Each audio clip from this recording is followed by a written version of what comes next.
undersøgelse af havvand ved Orø og Munkholmbroen. Vi har undersøgt, hvordan havvandet lidt uden for Orø og om bag ved Munkholmbroen er i forhold til nitrat, salt og bakterier. I den her fremlæggelse vil vi komme ind på, hvilken problemstilling vi havde, hvilke hypoteser vi har, hvordan vi har lavet forsøget, altså selve processen.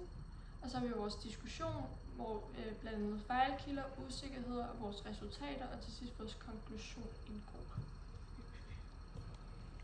Og vores problemstilling er, at vi vil gerne undersøge, hvor mange bakterier, salt og nitrat, der er i havvand på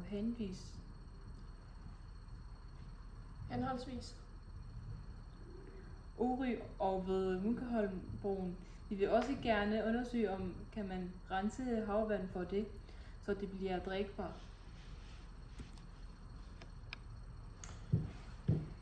Ved Munkholmbroen tror vi, der er mindre salt og mere nitrat. Ved Orø tror vi, der er mere salt og mindre nitrat. Vi tror, der er salt, bakterier og nitrat i havvandet, og vi tænker, at man godt kan fjerne saltet. Vi tænker også, at man kan fjerne bakterierne gennem destillering. Vi tror ikke, man kan fjerne nitrat fuldstændig. Vi har undersøgt for henholdsvis nitrat, salt og bakterier, og ved nitrat, der har vi taget sådan et nitratsæt og testet det hele med, hvor vi så har hældt 5 ml af de 2 forskellige vand ned i 2 bøtter. Og her har vi så puttet 5 dråber NO3-1 og en lille skefuld af NO3-2 i. Og her har det så stået i 5 minutter, hvor man så har kunne sammenligne farven fra det almindelige vand og så det med nitraten i. Og på den måde har vi kunne aflæse nitratindholdet. Og det har vi så også gjort med de 2 vand, efter vi har destilleret det. Det kan I se på billedet over til venstre. Så har vi også taget og puttet 2 ml af hvert vand i en lille petriskål, og så har vi sat den til at fordampe i 2 dage, og så har vi så kunne se, hvor mange saltkrystaller de har lavet efterfølgende. Og det har vi også gjort med det destillerede vand efterfølgende. Så har vi også tjekket for bakterier, og der har vi puttet 3 ml af de 2 slags vand i hver deres petriskål med agar, og, altså med en pipette. Og her har vi så sat dem til at stå med tape rundt om i stuetemperatur, og så har bakterierne så kunne få lov til at gro og sprede sig. Og det har vi også gjort efter destilleringen med det nye vand. Til destillationen har vi brugt et bunsenbrænderstativ, en bunsenbrænder, et stativ, en holder til stativet, en kolbe på 500 ml, en kolbe på 250 ml, et bæreglas på 1000 ml, isterninger, tændstikker, et glasrør med 90 graders knæk og en prop med hul til en 500 ml kolbe.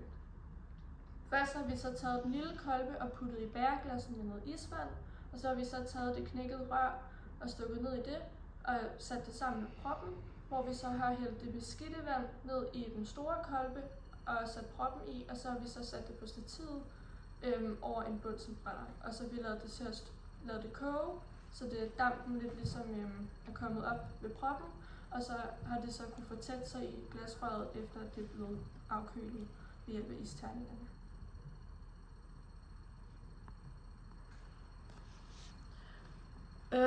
Vores fejlkilder er der egentlig ikke noget i. Vi har gjort vores forsøg på ens måder. Vi har fordampet vandet på ens måde. Vi har proppet den samme mængde nitrat i, som skulle fjerne for at se, hvilke bakterier vi kunne fjerne. Vi har krystalliseret det i den samme stuetemperatur, og alle vores glas er blevet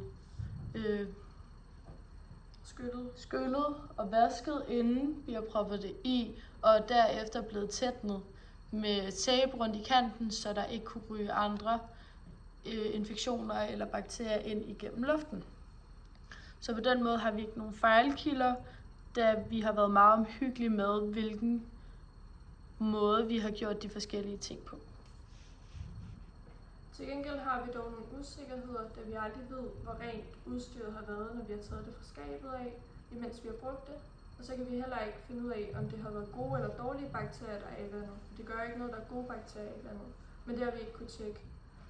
Og en anden ting er, at det er jo kun et lille uddrag af vandet, vi har, så man kan jo heller ikke rigtig drage nogle store konklusioner på det, når det kun er en lille uddrag i forhold til hele fjordens vand.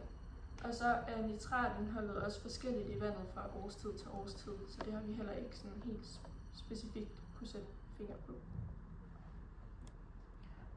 Her har vi nogle billeder før forsøg.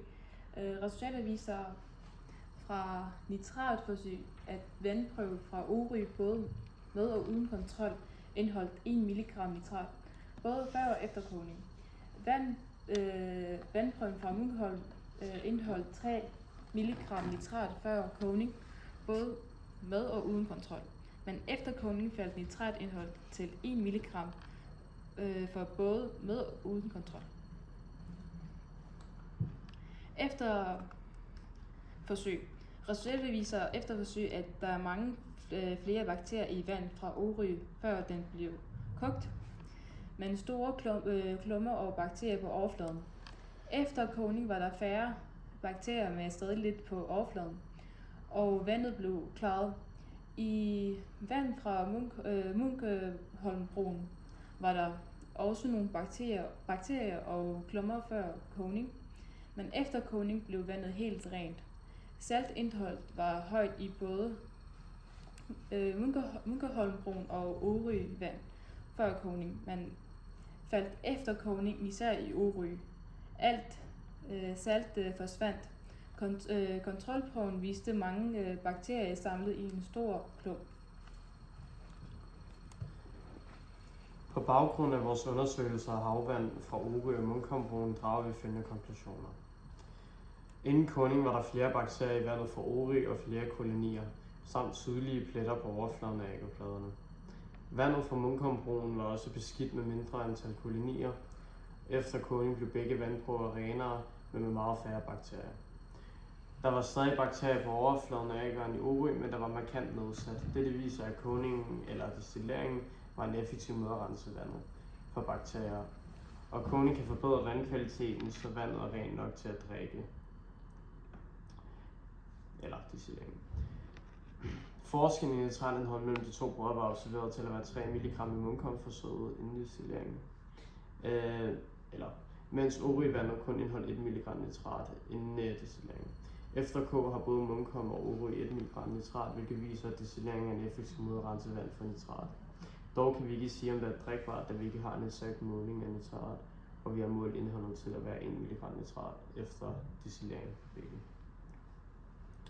Inden destilleringen var saltindholdet betydeligt stort. Efter destilleringen var der mindre salt i Munkholmvandet, og for Orø-vandet var saltet helt forsvundet. I konklusionen kan vi se, at resultaterne viser, at man kan fjerne salt fuldstændig og bakterier til en vis grad, og at det er muligt eller muligvis er drikbart. Men vi skulle have mere præcise værktøjer til at måle nitratindholdet, før vi kunne vide, om det var drikbart, da der ikke må være mere end 0,25 mg nitrat i 5 ml vand, før det er drikkevand.